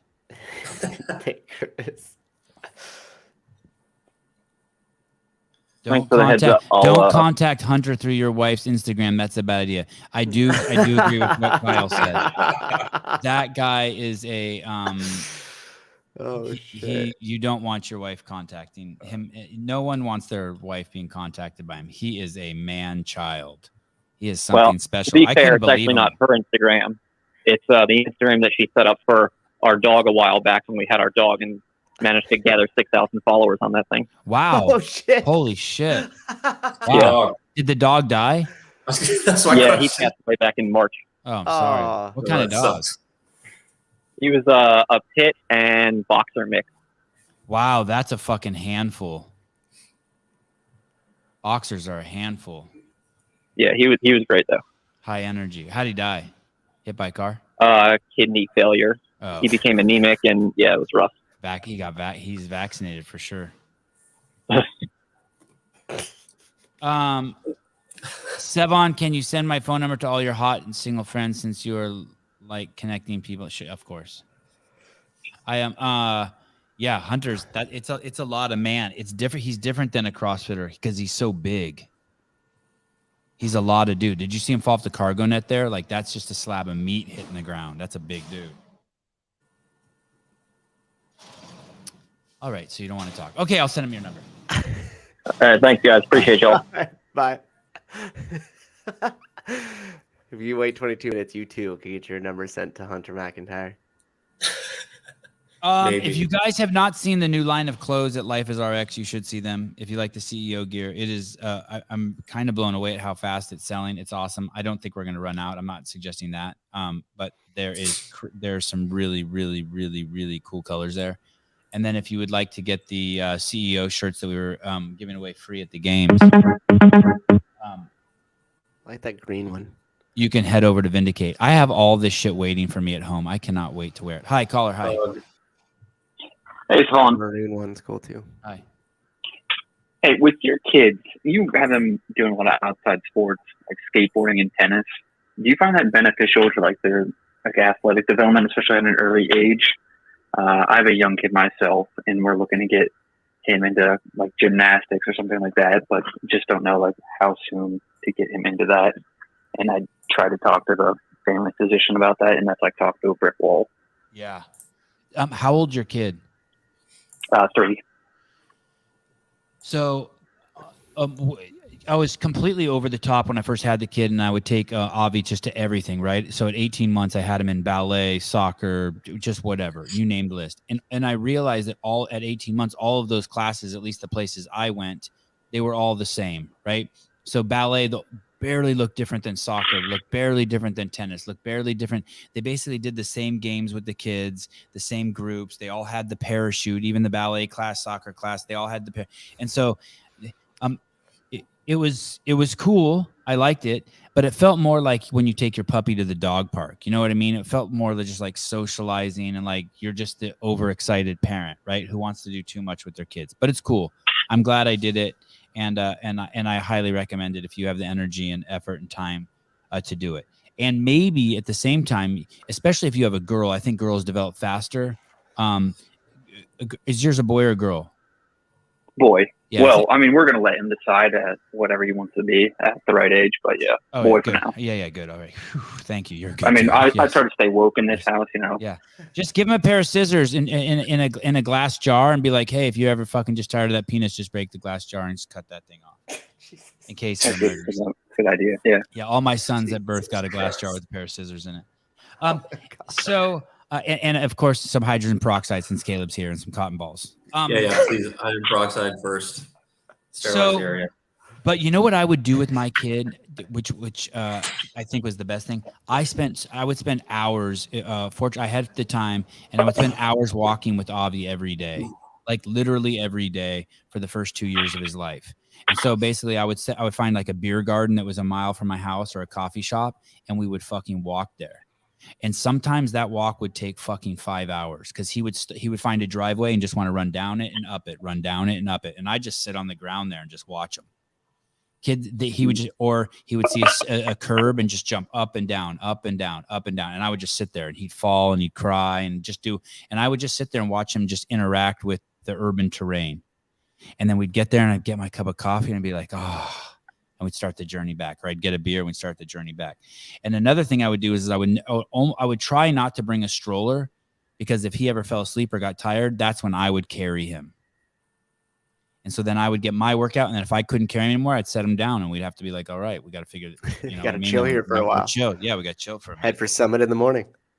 And I did that for a long time. And then at 4 is, I think, when shit really started getting that's when he started doing jiu-jitsu 3 days a week. And I think the first year of that was maybe almost pointless, except for the fact that he got to interact with those kids, which was awesome. And then then I think at 5 or 6, I had always had a skateboard around. He said, hey, I'm going to ride that every day for a year. And I said, okay, I'll help you do that. And I set him up goals. Every 100 days, he got ice cream. And at 365 days, he got an ice cream cake.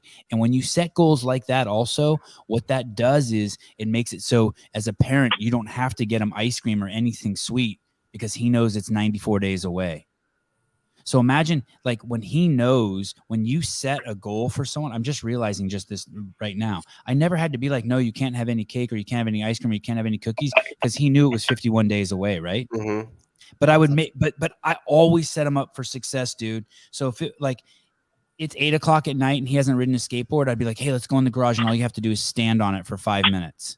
And we'd go in the garage and I'd start a timer and he'd stand on it for 5 minutes. And of course, after standing on it for 5 minutes, it turns into 20 minutes of playing with the skateboard, right?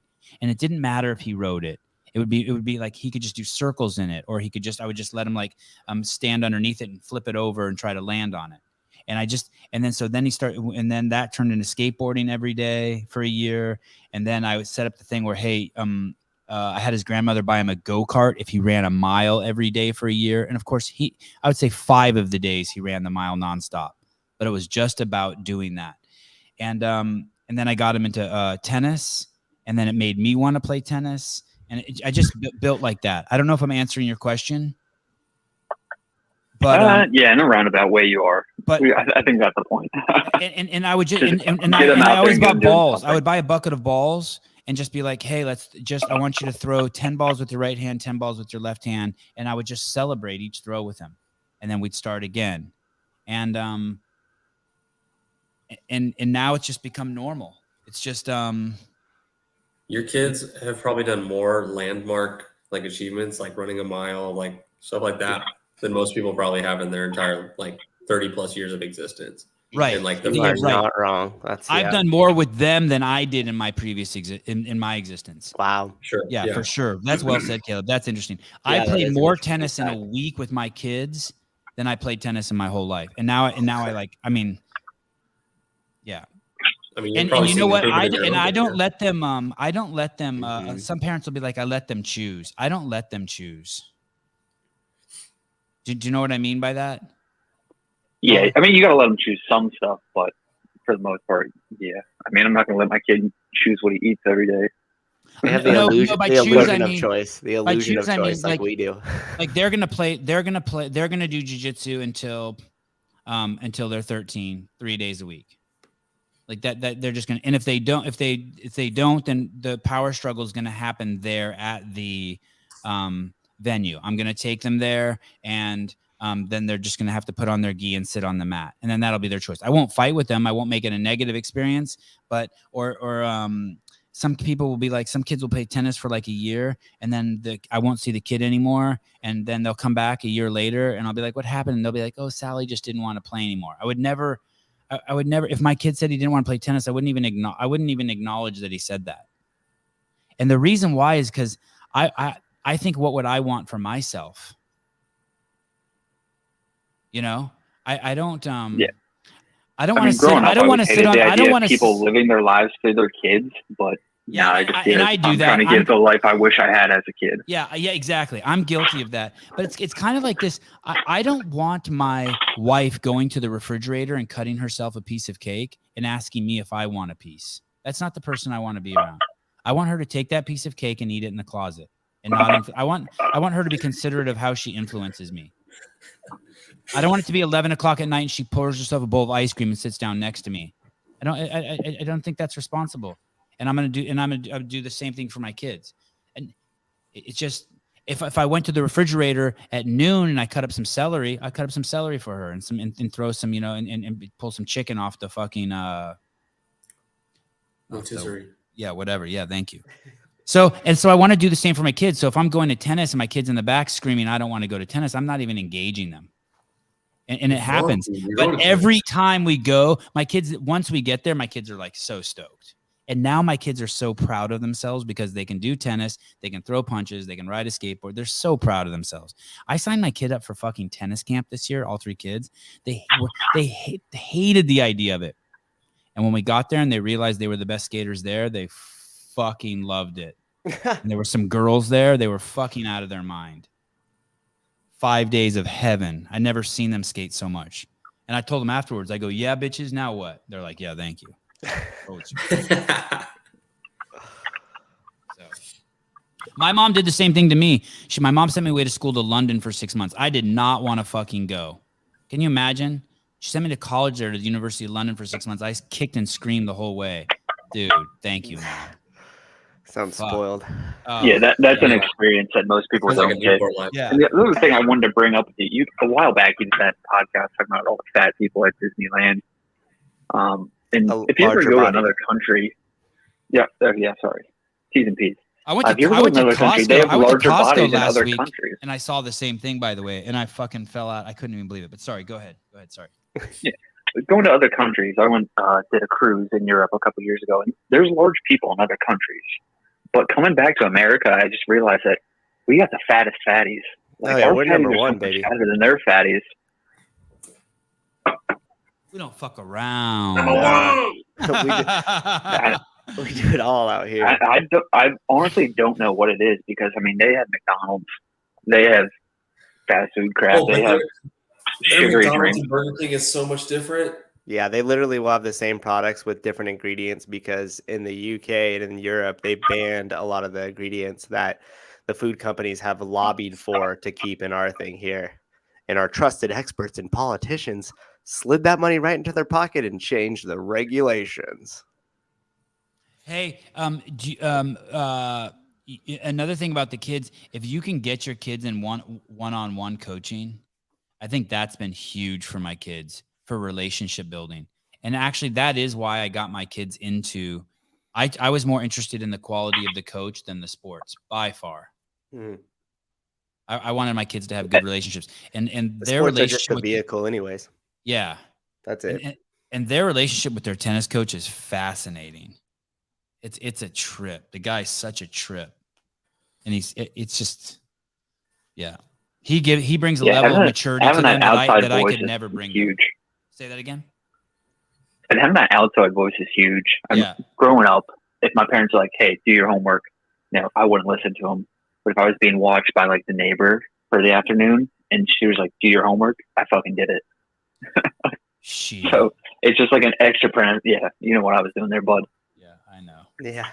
I had a neighbor across the street, Candy. Candy? Yeah. Was he nice? No, she was great. Oh.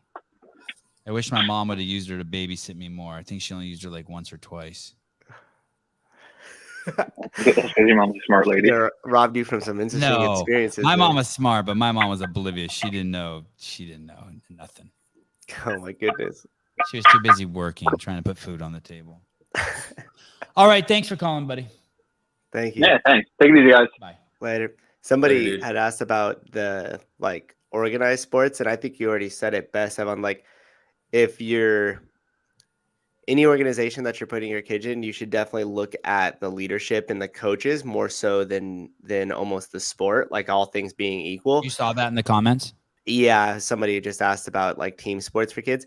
And I just feel like I don't have any kids, and they not playing team sports, but being around the parents that do have them in, the biggest difference is how involved politically they are with the other parents that are running the organization versus how much is actually put into the kids in their sports. So a lot of times, and I know some of the people that are in like the little league with baseball and stuff, at a certain threshold, especially as your kid becomes more like advanced, or you go to the all-star, or you want to be on the winning team, it becomes less about the kids in the sport and the development of the kids as people. And it becomes way more about the politics of the parents and the governing bodies that are how much money you're funding for the club. And oh yeah, because then it's like, well, Johnny gets to play. Well, him and so-and-so are best friends, and that's the head coach who runs the organization. So that's why he's on the all-star team, even though your kid earned it. And you have all this like political BS that starts to get involved. So anytime you're I haven't seen that yet, but well, you're not in organized sports. You're not in organized sports. Everything, So wait till you get to. I mean, excuse me, you're not in a team organized. sports, and I'm really not in organized sports either. Yeah.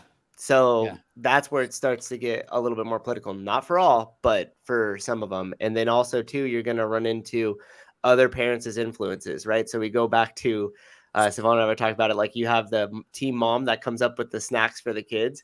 The chances of your snacks being animal cracker cookies and Capri Suns at halftime are now going to be exponentially higher.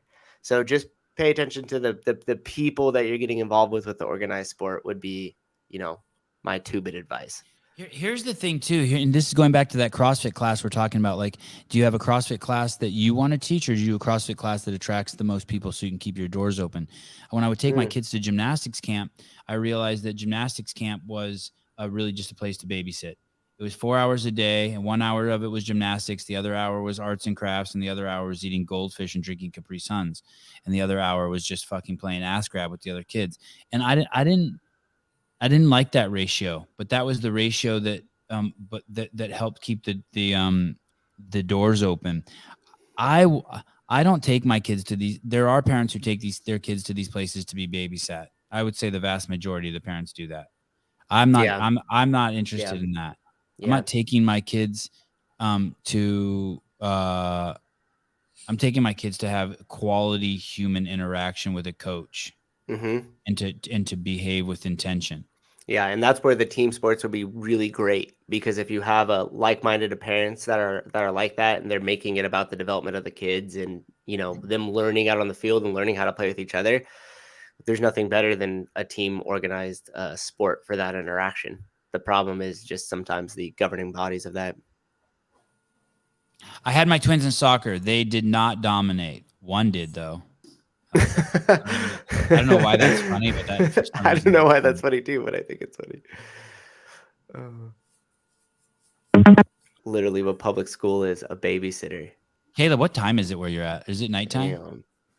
It's a little bit. It's about dinner time. Okay. Caller, hi. Hey, Sevan, this is Mark Fuentes. Mark, what's up? Hey, could you give Dave Castro my number, man? I just have some thoughts. Oh, so good. So good. Oh my goodness. Hey, I'm gonna give you that other dude's number and you just call him up and unfuck him, okay? Hey, this is Oh, Hunter. that's good, yeah. Hey, wait, what was your last name? Fuentes? Fuentes. Yeah, that's Mexican. I can give you Dave Castro's number, no problem. Oh, Yeah. Brown on brown is cool. such a good one, Hark. That was hilarious.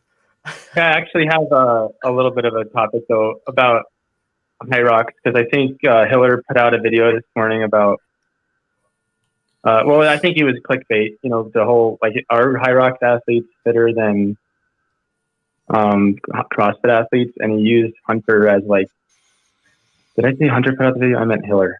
I don't know which one I'm saying. You said it right. I'm following. We're tracking. Yeah, Okay. it's So still. he said that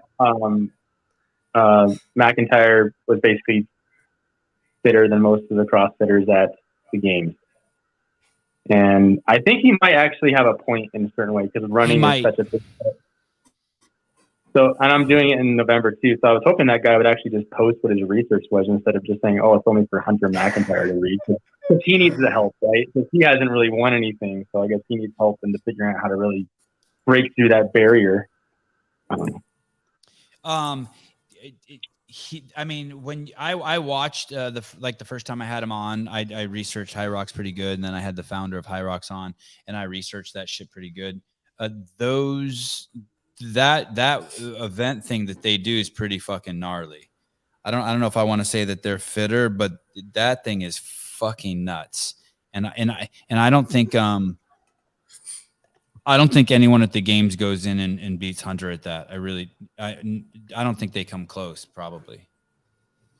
And if it is someone, it's definitely not like Justin or Tia. It's probably more like someone who's like I'm thinking more like that Helga Thurga's daughter, that chick who wasn't able to do the row, or a Christy Oramo. Like one of them might tear that shit up. It's a lot of running. Yeah. Fatigue running. Oh, that's Sam Dancer came and did it when I did it in LA. Sam Dancer, and there was one Masters athlete who won the thing. Hefner's done it. A couple other people have done it, and they haven't come close to what. Yeah, maybe Haley Adams would smash that shit. Yeah. Yeah, she'd be good. I just feel like it's blowing up. It's actually they're moving. They're having their first High Rocks in Australia, in Sydney, pretty soon. Hiller made a point this morning that it could end up being an Olympic sport because it's so consistent. Like you won't see CrossFit there ever because it's never something that's predictable. You're only going to do with the Olympic sport thing. I never understood that. Hey, all that makes me think is when you say that, Mark, does it just make you think that the Olympics is stupid because of that? It's like that the fact that they can't if they can't accommodate something as a dynamic as CrossFit, then I just think they're stupid. It's like I think general physical fitness should be a category in the Olympics instead of it being such a single modality. Like everything's just one thing or another thing, and it should be anything that's like for example, they have cross country racing, right? But they changed the course. That's about all they'll change. But if they're introducing something, High Rocks I think is a front runner for being something that categorizes fitness instead of just saying, all right, who's the fastest runner in general? Yeah. Anyway. All right. Thanks, guys. I wonder, and then Hunter interesting. Would pop for drugs because High Rocks doesn't change. 327. This is fascinating. Colombia's thinking about legalizing cocaine. Did you see that? Decriminalizing cocaine use. We've lost the war. Colombia? Yeah. Yeah. This is nuts. We had this is Ed Manifesto's Instagram account. He was on the podcast a few months back. Colombia is calling for an end to the war. It wants instead to lead a global experiment decriminalizing cocaine. 2 weeks after taking office, the country's first leftist government is proposing an end to the prohibition and the start of government-regulated cocaine market through legislation and alliance with other leftist governments in the region. Officials in the South American nation hope to turn their country into a laboratory for drug decriminalization. It is time for a new international convention that accepts that the war on drugs has failed, President Gustavo Petro said in his inaugural address this month. Interesting.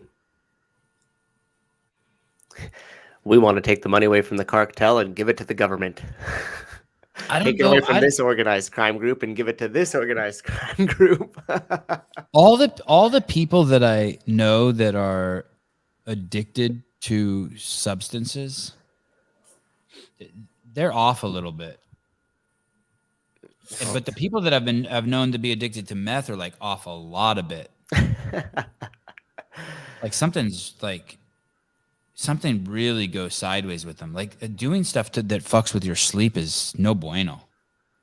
Do you know any healthy people who do? Do you know? I mean, I know some people who smoke weed who I could maybe say are healthy, or who drink a lot of alcohol who I could say are healthy.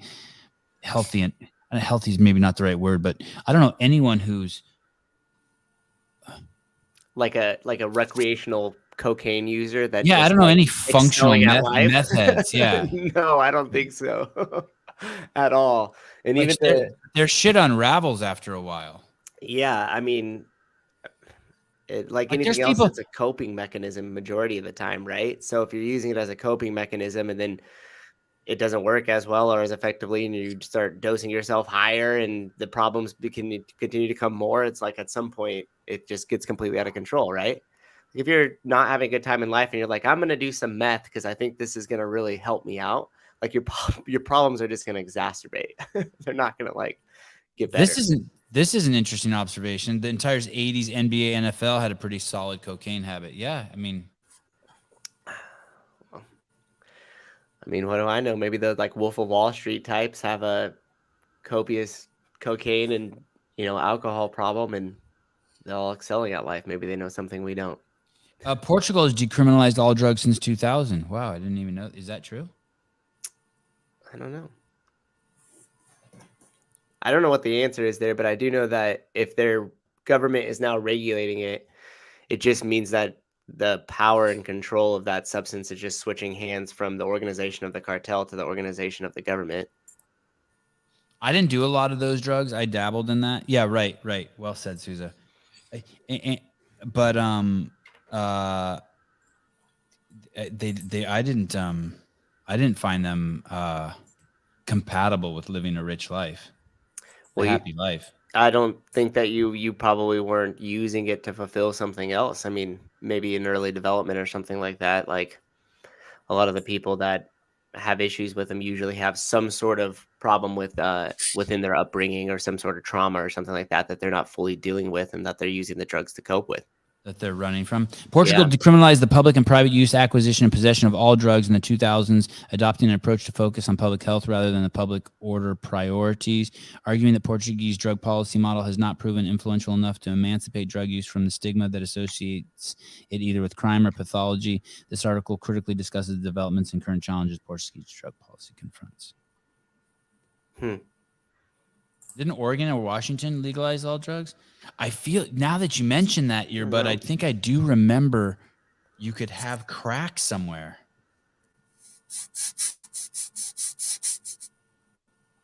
Like they weren't criminalizing crack?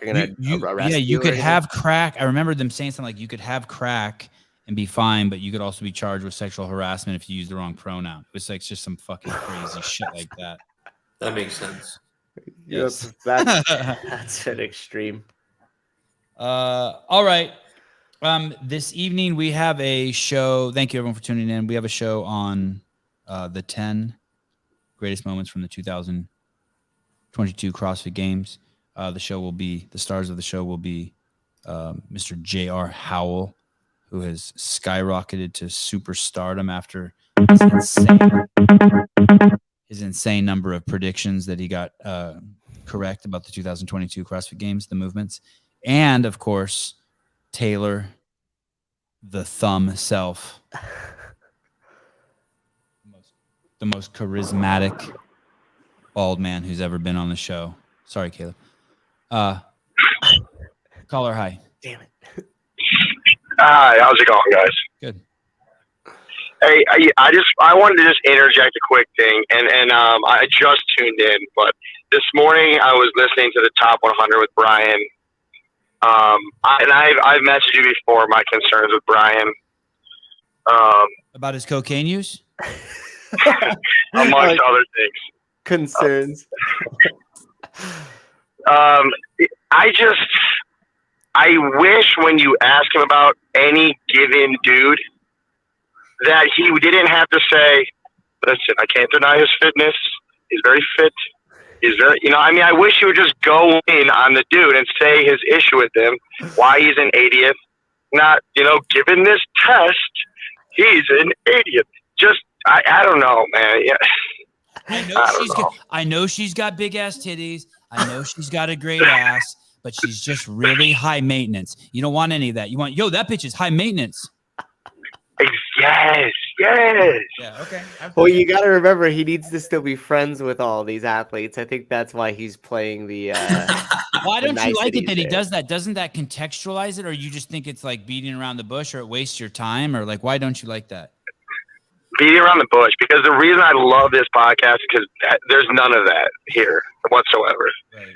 And which especially, friggin' Sean Woodland and Pat Sherwood, so much fake just stuff, and with the way they talk, and I get some of that sometimes. Here. Please, Mr. Flava Flav, let's be generous and kind. Let's not just be throwing insults. It's a happy place. Let's all get along. Can't we just see eye to eye? Let's agree to have differences. Let's agree to just disagree. We could have some important discussions around these conversations. Pedophilia is perfectly okay. We just need to rebrand it. It's perfectly fine. Let's just call it having interested in younger kids. Yes. I appreciate kids in a different level than you do. Oh my God. Yes, let's be open-minded. Everything's fine. I just hate it. Like Souza says, I'm a swim coach. I coach like a bunch of different teams, and he said it so perfectly. Do you coach girls? Wait, he was gonna give me a compliment. I do. Yeah. Oh, please don't fuck them up. I've heard about so many stories. That's like the favorite story female swimmers tell, that their swim coaches gave them fucking anorexia. But go on. Sorry. Give Souza a compliment. Oh shit. Yeah, no. I'll shrug that one off. But yeah. So when he said like, when you're a coach, you have this tendency to want to be like, someone tries to change their technique, and you want to be like, yes, that was it, when it really wasn't it. That's so fucking true. Like, you really do have that tendency, and it's all the same kind of concept where Brian Friend has to tell me that, Fikowski, he's really good. They just took away his ability to pace. Just tell me why he was shitty. It's like fucking. I don't know. To me, it's all the same kind of thing, and yeah. Fair enough. I hope I'm explaining it. Hey, it's kind of hard to articulate every week and re-explain it, because I think you're working through it. You're working through it, and I like it. You're working through it. He's a superstar, man. People love him. He's a superstar. It's good that you come on. I don't. Fikowski or Brian? I don't like either one. Brian, you need to keep on here. Just call in once a week and work on your. I do that. My poor wife has to listen to me, and you guys, the listeners, have to listen to me work through my ideas every week. So just call once a week and let's work through that together. And we'll get to some constructive feedback for Mr. Friend. All right, thanks, guys. Tia's dirty. I'll talk to you later. All right, bye. What's dirty? I think he said keep it dirty. All right. Oh, that was pretty funny. Brian's so good. It's like anytime you try to please everybody, you're gonna please nobody. So by trying to soften the blow to his opinion on all the athletes, everybody else is just say it, Brian. What the fuck? Heidi, what did you like about him? He just I think she's gonna give him an earful for talking crap about Brian. I don't think it was a good. Exactly. Yeah, she's gonna triangulate his location and come and attack. That guy has sex in the back of his truck for sure. That guy who just called. She wants to try out some new BJ Oh moves on shit, him. she does want to beat him up. Damn. You talk shit about Heidi's dude. She's gonna put that blue belt test practice to use. Coked up Hiller versus juiced up Sevan. Who wins? Oh, that's good. Coked up Hiller. Coked up anybody is just on a different level. Have you ever seen that episode of Cops? This is a long time ago, but it was a real popular one where they come up on that dude on PCP and he's naked and there's like 20 cops around and they're all shooting him with the taser and he's just like marching through and then comes to this fence and then just like punches through the fence and just like rips the wood out and like steps It's real? through it. It's real? Yeah. And he's like, they couldn't get him down and nobody wanted to touch him because he was just a big naked dude and he's just like jacked up on PCP and they don't know how to like get him down. It takes like 5 or 6 dudes with like tasers and stuff. It's insane. Hey, he didn't say Tia is dirty, did he? Is that true? He said I think Tia that's what dirty. he said when he got off the phone. I don't know. Juiced up me would be pretty. Would be a lot. He'd be alpha as fuck. It would be a lot. I would be very. I would really. If I did get juiced up, I would try to make it so like I had no neck. I'd try to get wider than I am. Yes. I would look like Lee Priest. I think I would try to get to like 280 pounds. I put on like 110 pounds of muscle. Christopher, he killed it with his last one. There are methyl groups in PCP, Souza. Christopher, you're a good dude. T. Scott Major Sevan, I missed your docu-films like the behind-the-scenes stuff at the games and also the California road trip with Rob Orlando. Dave Lipson was incredible fun back in the day. Do you have anything in the works? No. I'm just no. I got just this show. Just no. Here's the thing. I do think that there is a chance. There are a lot of people who at least 3 irons we have to broadcast events using sort of that cell phone, that same approach that we took to the Wadapalooza and to the CrossFit Games. And each one is getting better and better. I think we have some really simple solutions to improve the audio next time we basically do a live behind the scenes. There is a desire. I do have a desire to basically run a show like this, where you basically put us like on the side like this. So the 3 of us would be on the side, and the picture where you see me right now would be the event. And we basically broadcast an entire event like that. And we have like 8 people with cell phones at the venue. That would be dope. Mm-hmm. And I think there is a guy that I'm hearing in the last 48 hours that's interested in doing that with us. I've heard some things about the fittest in Dubai, that championship. I've heard they're interested in playing with us. I would love to play with them also. There's so many opportunities for technology for us to do that. It does require a special person. It's not easy. What you saw Susan Hiller do is so hard. You think you're going to do it and you get there and your shit will just unravel. It's really hard to like, you even, I think I even saw Hiller struggle with it quite a bit. But that was his first take, but there is a point. There's a mixture of being really, extroverted, but also being calm. I think Hiller had like maybe 6 or 7 too many monsters, but but that being said, I'll still give him an A+. But that was hard what him and Sousa were doing. But you saw how cool that was, right? They would be interviewing people, and there'd be 2 camera angles. So we would be using Sousa's camera angle, but you would see Hiller holding the phone. We can do that and take over an event, especially if they give us access. And especially if we have good internet, we have our own Wi-Fi, and we had like 10 cameras, we could do that. So basically, you think if we could get, if the Dubai people want us to do it, if maybe the Zello Games want us to do it, we'll probably do, that's how we'll do the California Hormone Games. And I think that those will end up being some cutting edge new. It will add some crazy intimacy and funness to these events. It's a shame that the relationship with CrossFit and myself is so contentious, and I'm easily 51% to blame for that. I take full responsibility for that, because the value I could bring to the owners that own that company is like, but between my ego and the fucking sexist, racist douchebags who are intertwined and mixed, the woke crowd there.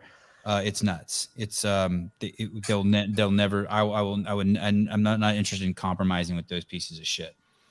Rogue Invitational would be cool. Yeah, Rogue would be great too. Smaller venue. It's like the Rogue Invitation would be cool. I don't know I don't know where my relationship stands with Bill and Katie. I think that I suspect. I mean, I of course really like them, and I'm a little piece of me is terrified of them and respects them. Like I respect them so much, I'm terrified of them. But that also being said, they're a business that maybe doesn't want to fuck with some of the realities that I fuck with. So I don't know. We'll see. Rich Holton, yeah. I mean, we're going to miss this stuff when TDC brings back Sevan. Yeah. So I've told you guys this before. If something like that did happen, I would turn the shit talking off right away. I am not going to take a shitload of money from someone and fucking. I would be more constructive in my criticism. I am not going to take a shitload of money from someone and fuck them in the ass. I'm not that person. There's even people who work there now that say stuff that I can't believe that they tolerate them to say. When you're on the ship, I wouldn't tolerate any of you fucking guys to say anything negative about my wife or my kids. That's what I mean. Like, even if it were true. So once you're on a ship, you have to. I'm not saying you have to be fake, but there is a. You don't shit where you eat. I don't think. Sevan, can you explain what Craig Ritchie did to you or Hiller that causes y'all to bash him the way you do? I don't care for his content much now. I don't think. What do we bash him? I don't know what his relation. I think Hiller maybe. I think maybe Hiller just. I don't know anything about Hiller and his relationship. I know one time that guy was at CrossFit HQ. He was in the gym, sitting in the corner, him and his wife, and or that girl he films with, and he no one else was in the gym. He was sitting down on the ground on his computer working away. Looked like he was working hard.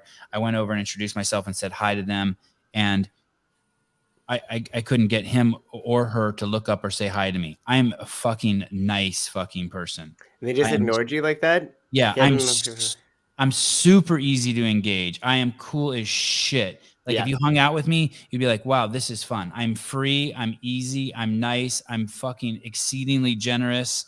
I'm humble. They were in my house.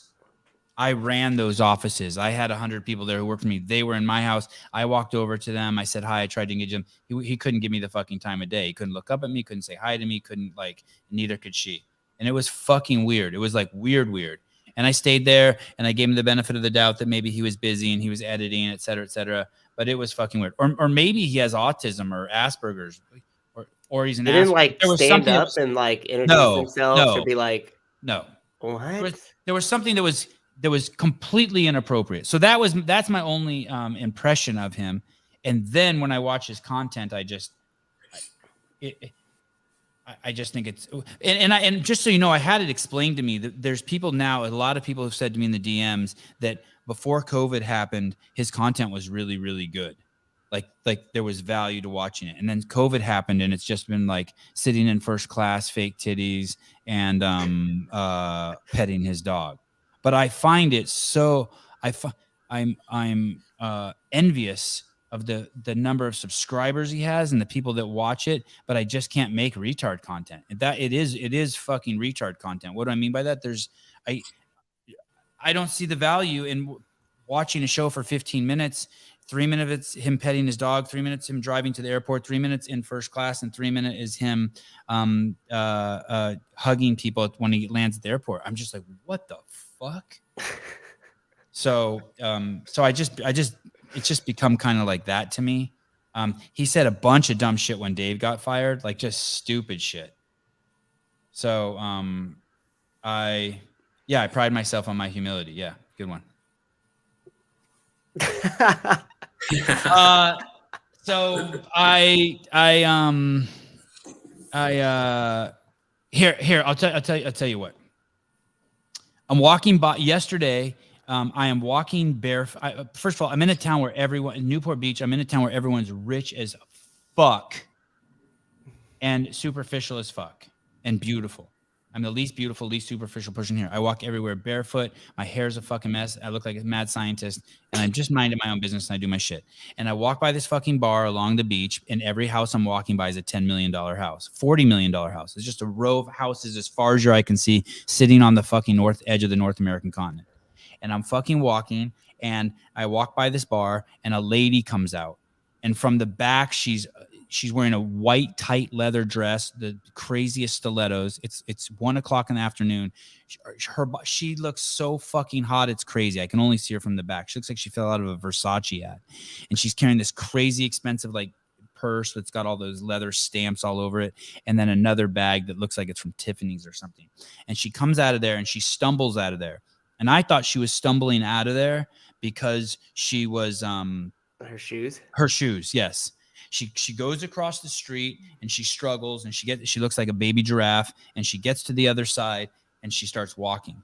And by now I've stopped, right? And I'm like assessing the situation. And there's some guys who came out of the bar who were like looking at her, and I'm like I'm going through YouTube like looking up and I'm looking for something to listen to as I walk, and or an audiobook, I can't remember. And so then she gets about 200 feet in front of me. Right. And she's in front of this house where there's these like 10 dudes.